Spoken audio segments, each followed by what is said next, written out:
High বন্ধুরা, আসসালামু আলাইকুম। কেমন আছো তোমরা? আশা করি ভালো আছো। সারা জীবন শুনেছি পাথরে ফুল হয় না, তবে আজকে কিন্তু জাহাঙ্গীরনগর ইউনিভার্সিটিতে এসে একটা নতুন একটা অভিজ্ঞতা। পাথরেও কিন্তু ফুল হয়। বন্ধুরা দেখতে পাচ্ছ, এটা শুধু এখানেই সম্ভব হয়েছে। তোমরা কে পাথরে ফুল ফুটাইতে পারছো এ পর্যন্ত আমি জানি না, তবে এখানে কিন্তু ফুটানো হয়ে গেছে।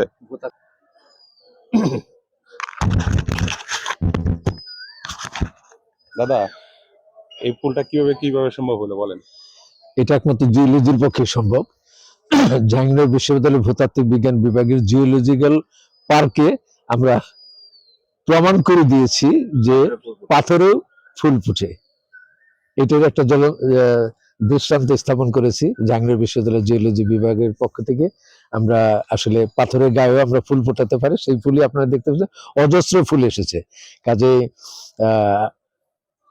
আপনারা মান্নাদের গান শুনেছেন, পাথরে লিখো নাম সে নাম ক্ষয়ে যাবে, হৃদয়ে লিখো নাম সে নাম রয়ে যাবে। সেটাকে ধারণ করে জাহাঙ্গীরনগর বিশ্ববিদ্যালয় জিওলজিক্যাল সায়েন্সেস এগিয়ে যাচ্ছে। ঠিক আছে, ধন্যবাদ দাদা। ধন্যবাদ আপনাকেও।